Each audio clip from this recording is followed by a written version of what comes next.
Hello, myself Dr. Reva. I am making this video on sinus because I think this is a common and well-known disease in the world. Sinusitis is a common problem.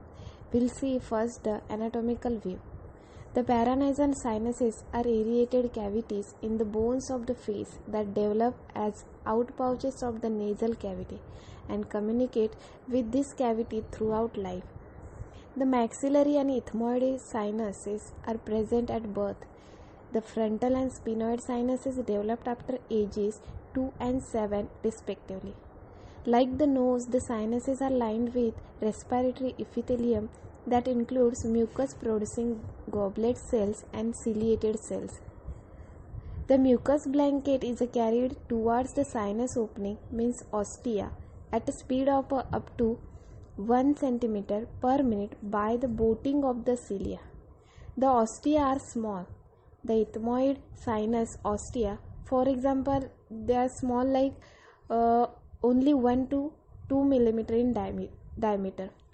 Delay in the mucociliary transport time or more important obstruction of the ostia may lead to retained secretion and sinusitis. The most common type is the maxillary sinusitis, is followed by infrequency of ethmoid, frontal and sphenoid sinusitis. A viral infection of the upper respiratory tract is the most common precursor of sinusitis. Although only about 0.5% of such infections are complicated by clinically evident acute bacterial sinusitis. Sinusitis develops primarily through ostial obstruction due to mucosal edema. Viral upper respiratory infections also increase the amount of mucus transport time. Allergic rhinitis is another common cause of ostial obstruction either by mucosal edema or by polyps. Dental infection also may cause 5 to 10% of all cases of maxillary sinusitis. The roots of the upper back teeth abut the floor of the maxillary sinus. Other causes of sinusitis include barotrauma from deep sea diving or airplane travel, was abnormalities and chemical irritants. Foreign bodies also and tumors and granulomatous diseases may all cause sinusitis secondary to obstruction. Then we'll talk about acute bacterial sinusitis. Symptoms of acute sinusitis include purulent nasal or postnasal drainage, nasal congestion and sinus pain or pressure. Maxillary sinus pain is often perceived as being located in the cheek or upper teeth. Ethmoid sinus pain between the eyes or retroorbital. Frontal sinus pain above the eyebrow, and the sphenoid sinus pain in the upper half of the face and retroorbital with radiation to the occiput. Fever develops in about half of the patient with acute maxillary sinusitis. The diagnosis of bacterial sinusitis may be difficult. The persistence of cold symptom for 7 to 10 days or longer is the most consistent clinical feature of the bacterial sinusitis. In children and adults, Streptococcus pneumoniae and Haemophilus influenzae is the most common pathogen, cause about 1/3 and 1/4 of the cases. In treatment part, by allopathic view, amoxicillin 500 mg orally 3 times daily for 10 to 14 days may be effective in the treatment of first time cases.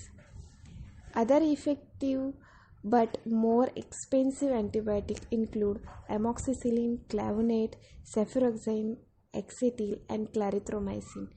Treatment should be given for 1 to 2 weeks. Surgery useful to widen the ostial drain.